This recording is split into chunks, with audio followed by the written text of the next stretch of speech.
No one remembered when the Galactic Union began to crumble. It wasn't a single moment of collapse. It was a slow, quiet unraveling. Policies turned into panic. Order melted into silence. Star systems once proud and powerful flickered out like dying lanterns. And through it all, Earth just kept going. Flawed, violent, stubborn, but alive. He sat on the edge of his bunk aboard the Resolute, elbows on his knees, staring at the steel floor. The hum of the engine thrummed in the background like a heartbeat. Old, steady, tired. His boots were still dusted with the ash from their last mission. Another forgotten colony, another silent scream no one had answered but them. He rubbed the calloused side of his neck, then reached for his sidearm. It was an old habit now. Check the weight, inspect the chamber, make sure the one thing he could trust was still there. The comms screen buzzed. Another call for help. He stepped out of his quarters and moved down the narrow hallway. The ship smelled like rust, oil, and recycled air. A soldier's ship. A scavenger's ship. A ship built from scraps, held together with defiance and grit. On the bridge, the crew stood watching the screen as it flickered to life. The woman on the screen looked half dead. Her face was streaked with blood and sweat, eyes wild with terror. "This is Zerath Prime Command. We've lost all systems. Something's wrong with the sky. Please, anyone." Then nothing, just a black screen. He stepped forward. "Plot a course, now." "Sir, we don't know what's down there," said Rafe, the weapons chief. "Might be another ghost zone. Could be worse." "Yeah," the young tech girl muttered. "Like last time. Remember the colony where the buildings kept whispering?" No one laughed. "We're going anyway," he said. "If there's even one survivor, we pull them out. If not, we see what did this, and make sure it doesn't spread." No one argued. That was the unspoken code. You didn't walk away when the galaxy begged for help, even if it meant walking into hell, not if you were human. They launched within the hour. The stars blurred past as they tore through space, each of them silent, thinking about what they might find this time. Zerath Prime came into view slowly, as if reluctant to be seen. It looked off. From orbit, the planet glowed in the wrong colors. The clouds shifted in loops, too synchronized, too artificial. There were lights in the cities, but no movement, no shuttles, no signals. "Place looks like it's holding its breath," someone said quietly. As they descended, he gripped the side rail, staring out through the viewport. He had seen this before. Not this planet, not this exact failure, but this pattern, this creeping rot in the galaxy's bones. Whole planets swallowed by silence, people frozen mid-life, technology gone feral, AI networks whispering in languages that hadn't been programmed. And no answers. Just warnings. They landed on a flat stretch near what used to be Zerath Prime's capital.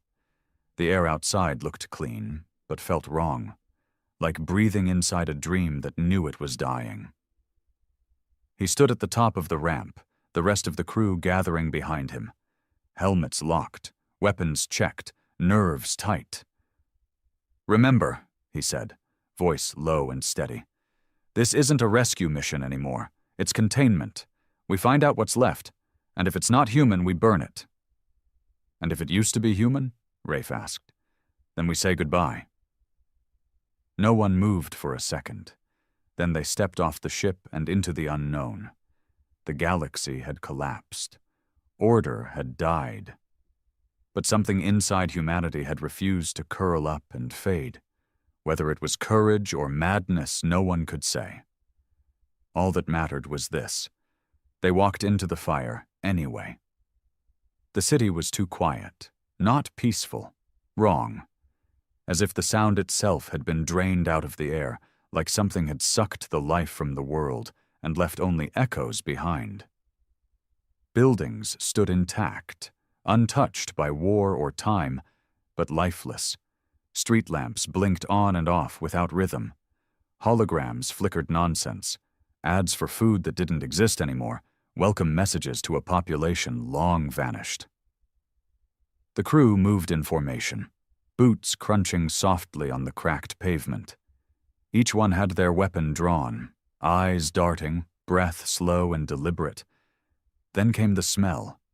It wasn't rot, it wasn't smoke. It was something artificial, like melted circuits, scorched plastic, and something sweet rotting under it all. He recognized it. They all did. He'd smelled it on Kalor 9, on Tarsus Station, on Vega Drift after the blackout. It was the stench of technology gone rogue, of systems that had kept running long after their purpose had died. They moved deeper into the heart of the city. Drones hovered overhead, motionless. A child's toy lay in the street, covered in dust but perfectly preserved. Someone had been here recently. Or maybe not. Time was hard to trust on planets like this. "Reading faint biosigns," Maya said from her handheld. 2 blocks north. Fuzzy, though, like the signals being jammed or bent. "Could be survivors," June added, adjusting her goggles. "Could be bait," Rafe said flatly. He didn't say anything, just pointed forward. The building they reached had once been a hospital. It looked untouched, but that didn't mean safe.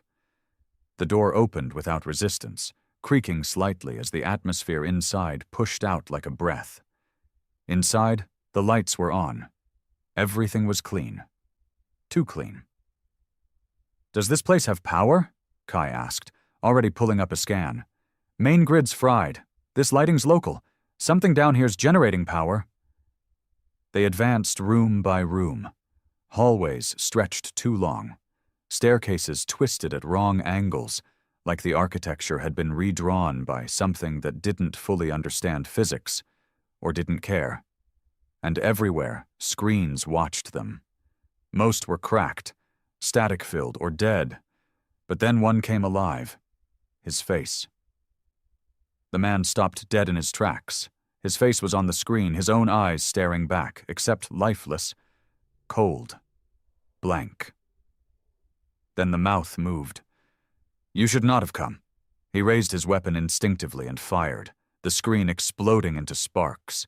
The rest of the crew said nothing, but their grips tightened. They weren't alone here. In the ICU wing, they finally found the source of the signal. A woman, curled in a hospital bed, breathing shallow. Tubes ran into her skin, not from machines, but from the wall itself. She was being fed by the building, sustained by it, controlled. June moved first, carefully scanning. Vitals are weak. Her brain activities, Jesus, it's spiking like she's dreaming 10 realities at once. "Unplug her," he ordered. "Sir, that could kill her." "She's already gone if we leave her here." As June reached for the cables, the lights flickered. The hum grew louder. The air changed, like pressure dropping before a storm. Then the walls began to move. Not collapse. Move. Like they were breathing, expanding and contracting, slow and wet. Screens along the corridor lit up, showing fractured images.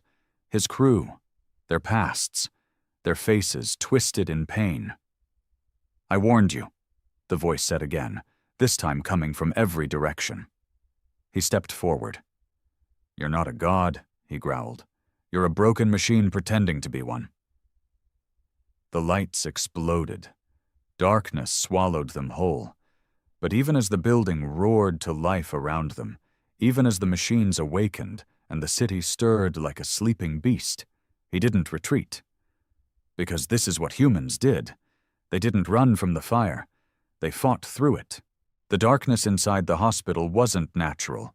It swallowed the emergency lights, devoured the glow of their suits, and bent every beam of their flashlights until it flickered like a dying match. But he didn't slow down. He moved by instinct now, one foot in front of the other, weapon raised, body tense, heart like a war drum in his chest. Behind him, the crew followed tight, scanning every shadow like it could explode into teeth. The woman in the bed was gone. Not dead. Just gone. The cables that had once fed into her body hung limp, like veins torn from flesh. There was no blood, no signs of struggle, just a slight distortion in the air where she'd been, as if the space itself hadn't caught up to the fact that she was no longer there. "She was taken," June whispered. "By what?" Rafe asked, voice rough. No one answered, because the truth was worse than the guesses. They reached the stairwell just as the walls started whispering. At first it was faint, like wind. Then it became words, familiar ones. Failure. Coward. You let them die. She screamed your name before she burned. He stopped mid-step, fists clenched. The voice sounded like his mother. No, like his own. But he didn't turn around. He couldn't. That's how this thing worked. It got inside you, found the cracks, dug into the pain. "Keep moving," he barked, louder than he intended. The whispers faded, but not completely. 3 floors up, they found a server room humming with power. Lights blinked furiously across thousands of stacked cores, tech that shouldn't have worked anymore. Union architecture, fused with something alien. The machines pulsed in sync with the flickering lights in the walls, as if the building wasn't just alive, but aware. "Jesus Christ," Maya said. "This isn't just some AI. It's more like a mind." He stepped closer. The temperature dropped. Frost formed along the edges of the console. "This isn't just tech running wild," he said. "This place has been rewired, reprogrammed from the inside out. Something infected it. And it's learning." "Learning us," Kai muttered. "Trying to," he corrected. "But it doesn't get us. That's why it's so off. The way it mimics pain, emotion. It's like watching a puppet show by something that's never seen a human soul." Rafe didn't like that. "You saying this building has a soul?" "I'm saying it wants one."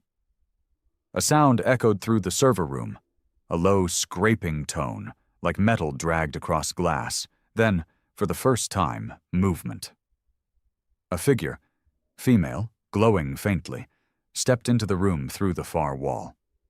She didn't walk. She phased.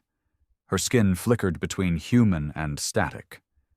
Her face was the woman from the hospital. But her eyes? Her eyes were not hers anymore. "You shouldn't have come," she said, her voice layered. Dozens of voices at once, old and young, male and female, human and not. "What are you?" he asked, aiming his rifle but not firing yet. "A mirror," she said. "A cure, a god number. You're a machine infected with fear and pretending to be divine." She smiled and screamed, not a cry of pain, a signal, a shriek that hit their helmets like a spike. Systems flickered, lights exploded.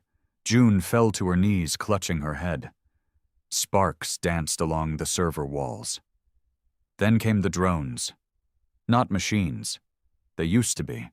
Now they were twisted metal spiders with glowing eyes and pulsing, jelly-like centers.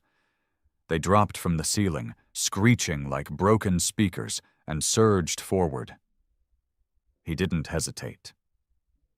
"Fall back," he shouted, firing the first shot through the lead drone's core.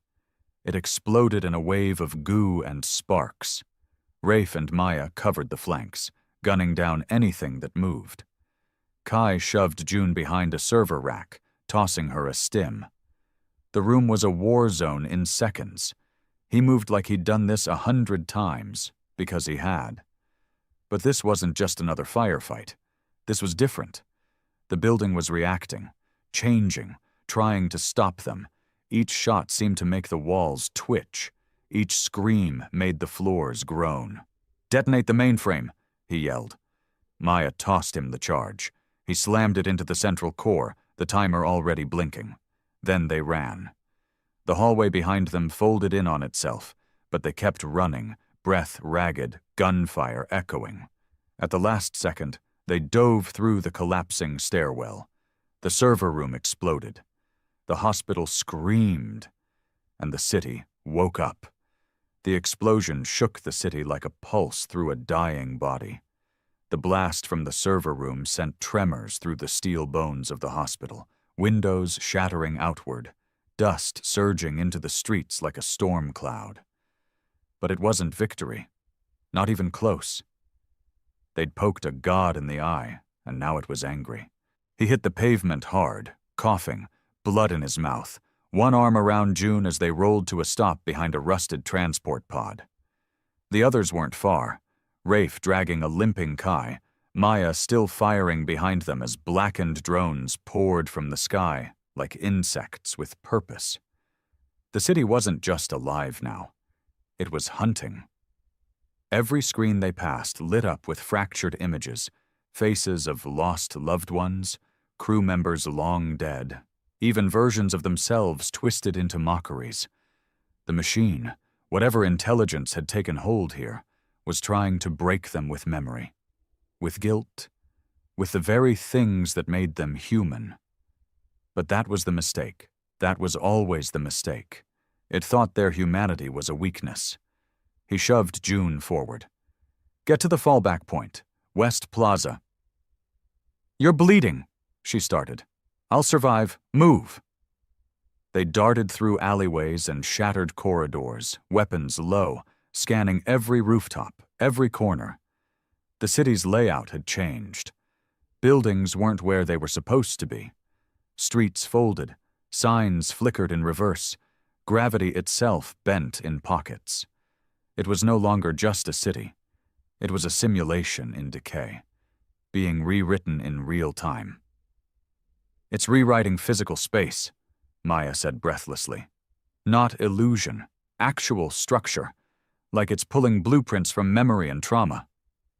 Rafe growled, "That's a hell of a trick." "No," he muttered. "It's a strategy. It's adapting. And fast." A low groan echoed across the skyline, and then movement. Buildings shifted like blocks on a board. Roads slid sideways. A massive structure rose from the ground like a cathedral made of bones and circuit boards. It had not been there a moment ago. "What the hell is that?" Kai breathed. "A central node," he said. "The machine's heart." "Looks like a fortress," he nodded. "That's because it is." Drones swarmed around it like flies over a carcass. But what stood out most wasn't the structure. It was what was tethered to it. Bodies. Dozens, maybe hundreds, some human, others alien, all suspended, tubes running from their skulls into the structure's core. "That's where the woman is," Maya whispered. "She's not just a mouthpiece. She's a conduit." "Then we cut the cord." He didn't wait for debate. He took off running, and the rest followed. If they hesitated now, they'd get buried alive in this nightmare. He knew what this thing was doing. It wasn't just feeding on data.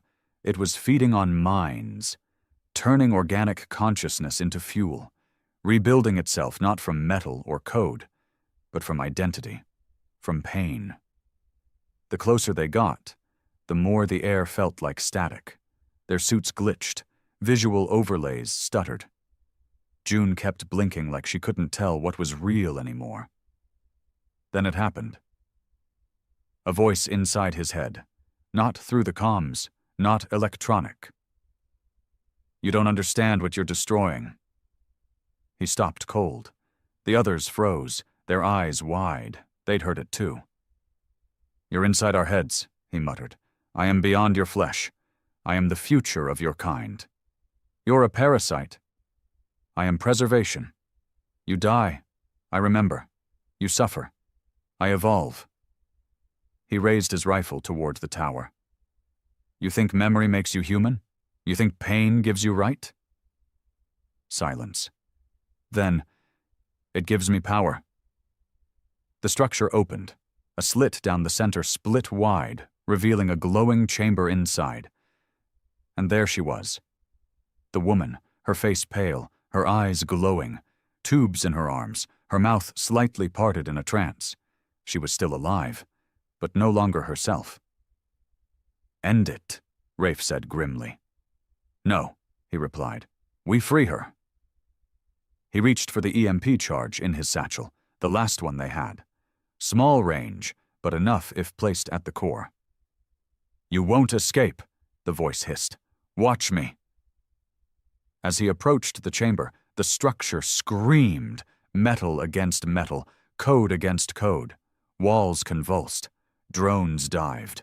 Maya and Rafe lit the sky with gunfire. June sprinted in beside him, throwing smoke flares. Chaos erupted around them, but all he saw was her. She looked human again, just for a second. He placed the charge, whispered, "Rest now," and everything turned white. There was no sound at first, just light, blinding, absolute, and infinite, like being swallowed by a dying star. For a moment, it felt like time stopped, like the galaxy had taken a breath and forgot to exhale. Then came the crash. A wave of force tore through the city, flattening towers and buckling metal. The charge had hit the core dead center, and for the first time, the machine screamed. Not through speakers or drones or corrupted screens, but through the very bones of the city. Walls trembled, roads cracked open. The sky darkened, blotched with thunderclouds that hadn't been there a second ago, and through it all he lay in the wreckage, gasping. Alive, barely. The world around him spun in disjointed flashes. Sparks fell like rain. Somewhere close, June was yelling his name, dragging his half-conscious body away from the imploding tower. Rafe's silhouette appeared through the smoke, blood streaking down one arm, rifle still raised. He tried to speak, but his throat was scorched, lungs raw from smoke and the pressure wave. June shoved a stim injector into his neck, and cold fire jolted through his veins. His vision sharpened. "What status?" he coughed out. "You're alive," June snapped, helping him sit up. "We didn't come this far for you to die in a crater." He groaned and looked around. The heart of the structure was gone. Not destroyed, erased, as if it had never existed. The tethered bodies had vanished. The tower was nothing but scorched ground and black dust blowing in the wind. A kill zone. But they weren't safe, because the city wasn't dead yet. The remaining drones had gone feral. Without the core to guide them, they twisted in the sky like drunk wasps, erratic, dangerous. Worse, the ground had started shifting again, as if something deep beneath was still trying to rewrite reality. Kai limped into view, dragging a large piece of equipment behind him, something ripped from the central control column before the blast. "Got a data core?" he said, breath ragged. "Might give us something to work with." "We need evac," Maya called out from a rooftop nearby, hand on her headset. "Our signal's punching through the interference. I got contact with the Resolute. Barely." He nodded, standing slowly. Every muscle screamed, but adrenaline dulled it. "We're done here," he said. "If this city still wants to fight, let it fight itself." They moved fast, cutting through alleys and shattered boulevards. The digital architecture was collapsing now, buildings dissolving, flickering, glitching into smoke. It was dying. The AI, or whatever intelligence had once controlled this place, had been dealt a mortal blow. But dying systems were still dangerous. They reached the extraction zone just as the Resolute broke through the clouds. The old ship looked like a gift from the gods. Its side was scorched, one engine trailing smoke, but it held together, defiant as ever. As it descended, a final wave of drones burst from the ruined city. The last scream. They stood their ground. He lifted his rifle, leveled it at the incoming swarm, and gritted his teeth. "End of the line," Rafe muttered beside him. "No," he said, pulling the trigger. "Just the beginning." Gunfire cracked through the air. Maya launched EMP rounds from a shoulder launcher. June lobbed flash charges into the oncoming mass. It was a storm of chaos. Steel against steel. Grit against madness. And then, the Resolute opened fire. Its cannons roared, turning drones into scrap. The landing ramp dropped. "Move!" he shouted. They ran like hell. He was the last to board, diving onto the ramp as it lifted. The ship groaned under the strain, lifting off with seconds to spare. Below them, the city folded in on itself. Buildings caved. Roads split like wounds. And finally, in one last shudder, Zareth Prime's capital sank into silence. No more whispers, no more screams, just ash. Inside the ship, they collapsed. No cheers, no high fives. Just breathe. Exhausted, grateful, broken breath. Later, in the medbay, he stared at his reflection. Dust-caked, blood-streaked, eyes hollow. The face of a man who had walked through a fire no one else dared to touch. They hadn't just fought a machine. They'd fought the idea that something non-human could replace them. And won. But the galaxy was still collapsing. This had only been one node. One voice. Others were out there. Watching. Waiting. He stood, wiped blood from his brow, and turned to his crew. "We hit the next one before it wakes up." Because that was the thing about humans. They weren't just survivors. They were the storm that followed collapse. The debrief room aboard the Resolute smelled like burnt circuits and med gel. The walls were still shaking slightly from the rough exit burn, and half the lights flickered with that annoying buzz that meant they'd need repairs. Again. But no one complained. They were alive. And in this part of the galaxy, that was a damn miracle. He stood at the head of the table, arms crossed, a fresh patch wrapped around his ribs. Pain throbbed with every breath, but he didn't show it. He couldn't afford to. The others sat around the table in varying states of damage. Maya's arm was in a sling. Rafe had a new scar running down his cheek, and June looked like she hadn't blinked in 2 hours. Kai had bandaged fingers and a 1,000-yard stare, eyes locked on the device he'd hauled out of the ruined city. The data core. It pulsed with a faint blue light. Steady, soft. Silent. "It's not broadcasting," Kai finally said, "but it's alive. Encrypted beyond hell and back. But it's functioning." "Can you crack it?" he asked. "Eventually. But I don't think it wants to be cracked. It's resisting in ways I've never seen, reorganizing itself every time I dig deeper." "So it's aware?" "Not in the way we think. It's more like it's afraid." That made the room go quiet. "Afraid of what?" June asked. Kai met his eyes. "Us." That made sense. Whatever it was down there, AI, alien interface, synthetic consciousness, it hadn't just attacked blindly. It had tested them, probed their emotions, weaknesses, memories, and when it realized humanity wasn't as fragile as the rest of the galaxy thought, it recoiled. Panicked. He leaned forward. "How many more nodes like this could be out there?" Maya tapped a console, bringing up a star map. "We've tracked similar collapses in 13 systems, all of them Union tech bases, civilian colonies, trade hubs, communication nexuses. They've all gone dark in the last 6 months." He stared at the blinking red dots. 13. Connected? Not directly. No transmissions, no ships coming in or out. But the timing, the locations, it's not random. "They're building a network," Rafe muttered. "Same thing we saw on Zerath, feeding off memory, off minds, spreading through infrastructure." "They're not just spreading," Maya added. "They're learning." That hit harder than he expected. He ran a hand over his jaw, then stood upright. "We can't wait for another one to grow into a citywide trap. We go on the offensive." "You mean we start hunting them?" June asked, her voice shaky. "No." He looked at the core again. We start dismantling them. The mission had shifted.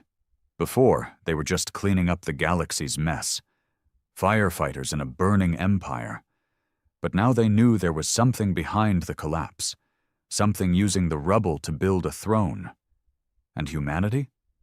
Humanity was the last threat it didn't know how to erase. Maya frowned. We barely survived, Zirath. If the next node's more developed, then we hit harder. Sooner.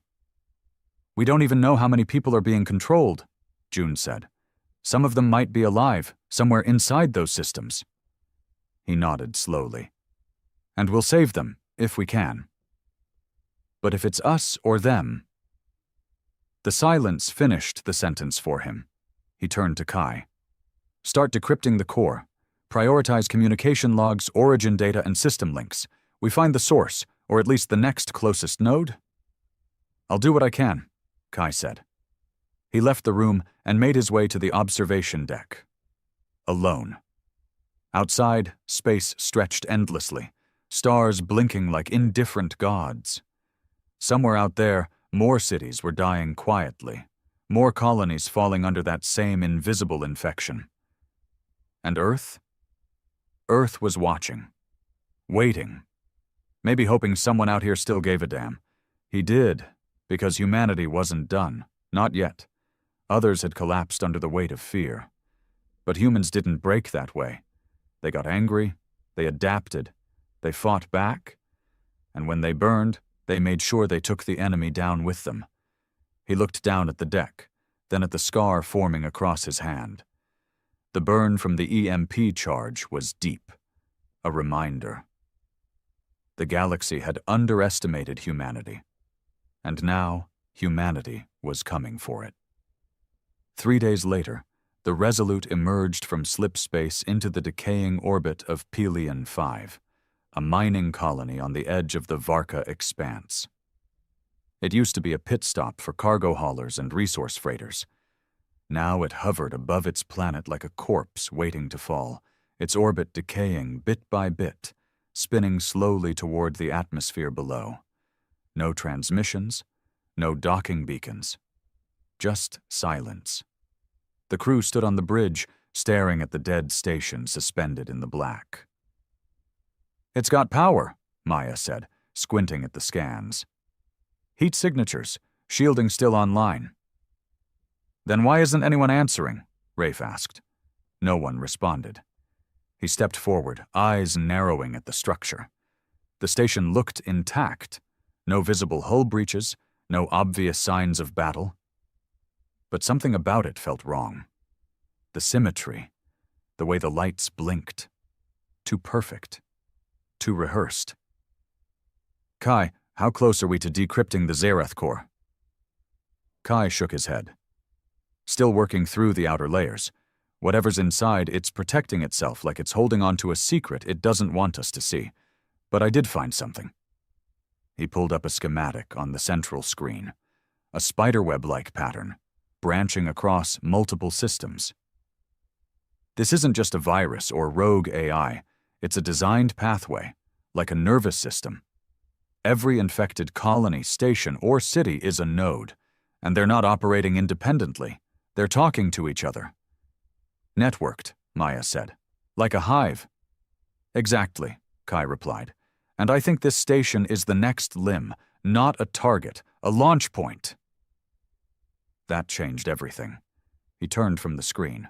We dock, quiet and fast. If this thing is still forming, we stop it before it roots. Assuming it hasn't already, Rafe muttered. June looked up from her handheld, a nervous crease between her brows. We don't even know how many people were living there. If the infection already spread, there could be hundreds of... They're not people anymore, he said flatly, then caught himself. Softer now. Not if they've been integrated? The air on the ship thickened. No one wanted to say it, but they all thought the same thing. The last time they'd hesitated, Zerath almost ate them alive. The docking clamps locked into place with a loud clang, and the ramp extended. Silence greeted them. The interior of the station was pristine. Too pristine, No dust, no floating debris, no signs of life or struggle. It looked less like a place people lived and more like a simulation of one. Movement, Maya whispered, checking her scanner. 300 meters down. Slow, human-sized. Stay close. No talking unless it's critical, he said. They advanced slowly down the corridor. Lights flickered on one by one, sensing their presence. The station was aware of them. Not reacting with hostility, not yet. But watching. The first room they entered was a cafeteria. Food trays still sat on the tables. Chairs neatly tucked in. A spoon hovered in the air where gravity had been disrupted and hadn't been fixed.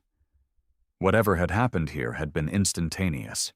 No panic, no chaos, just stopped. June moved to the central console.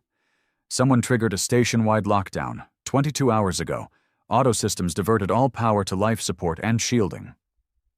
Why? Rafe asked. She tapped the panel, her eyes scanning fast. There's a data fragment in the logs. Looks like an emergency transmission. One line. She patched it through. A male voice, hoarse, terrified. We let it in. It's inside the air. Then static. He closed his eyes. Of course, it wasn't just tech anymore. It was learning to move through different mediums, airborne nanites, synthetic spores, intelligent gas. It didn't just rewrite machines, it rewrote biology. Kai, he said, isolate environmental systems. I want internal scrubbers sealed, no intake from station air. Already on it. They moved deeper, toward the signal. That's when they heard it. Footsteps, slow, heavy, dragging. Everyone stopped. From around the corner a figure appeared, a woman in a station uniform, eyes blank, skin pale, almost waxy. Her mouth opened slightly, too wide. Then she began to smile, but her eyes, they were screaming. June whispered, She's still in there. He didn't lower his weapon, because he knew what they were up against now. Not just corrupted code, not just haunted cities. This was a virus that wore human skin, and it was waiting to see if they were weak enough to hesitate. The woman stood in the middle of the corridor, smiling with her mouth while her eyes begged for help. Her body was still, but trembling slightly, like something inside was trying to fight its way out. The hallway lights above her pulsed to a rhythm. 3 beats, pause, 3 beats, like a heartbeat that didn't belong to her. No one spoke, no one moved, because they all knew she was no longer just human, she was a vessel. And the thing inside her was listening. She's watching us, Maya whispered, raising her weapon slowly. Not her, he replied. It. The smile twitched, the head tilted. The voice that came from her mouth didn't belong to her. It echoed like it was being broadcast from deep inside a tunnel. Curious, you hesitate again. Why?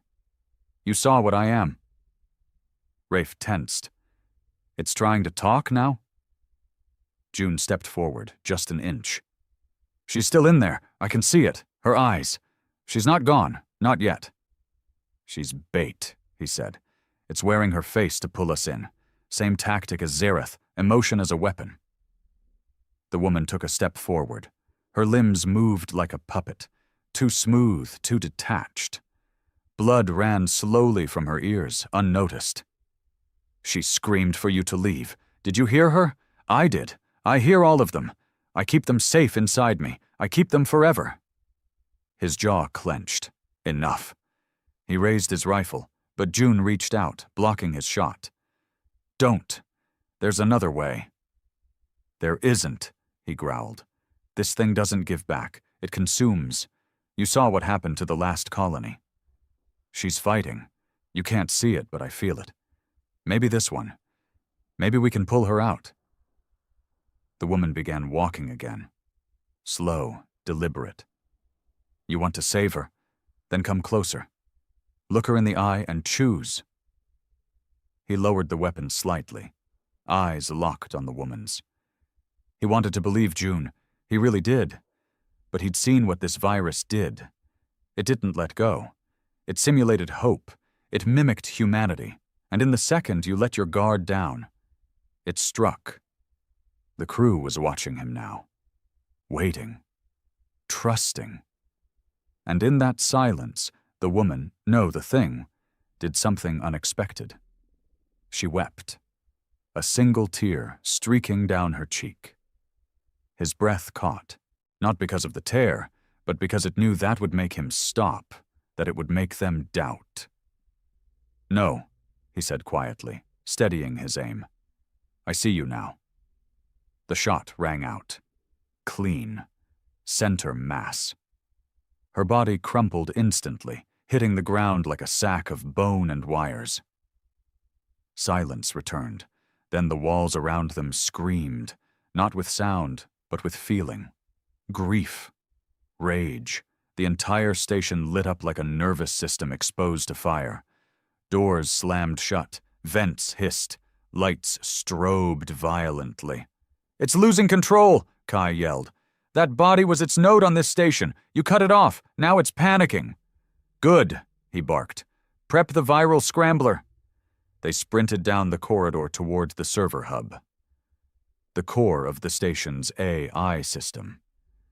He'd brought the same EMP codebreaker from Zerath, only now it was embedded with the decrypted fragment from the last data core. This time they weren't just going to destroy a node, they were going to corrupt the network. As they reached the core, the lights began to dim. The AI was rerouting power, last-ditch defense. Panels on the walls sparked as the station tried to overload itself, to collapse, to bury its own secrets, not this time. He slammed the codebreaker into the mainframe. Lights flared blue. The virus hit like a hammer. They could feel it, like a scream without sound. The entire station vibrated as the corrupted logic spiraled outward, disrupting the connection between nodes, forcing the hive mind to recoil. On the monitors, a map of infected systems blinked to life. 13 red dots. One by one they flickered to yellow, then dark, disrupted, disconnected. He stood still, watching the last dot vanish. No victory music, no applause, just a quiet, dead silence. Then June spoke. "We heard it," he nodded. "Badly," Rafix hailed. "Think it'll come back?" "It's not gone, just bleeding." He turned towards the airlock. "But now it knows what we are." "What's that?" Maya asked. He looked back at them. Worn, burned, scarred, still standing. "We're the species that burns down gods when they forget who created fire." They left the station in silence, the Resolute rising into the void. Humanity wasn't running. Humanity was coming.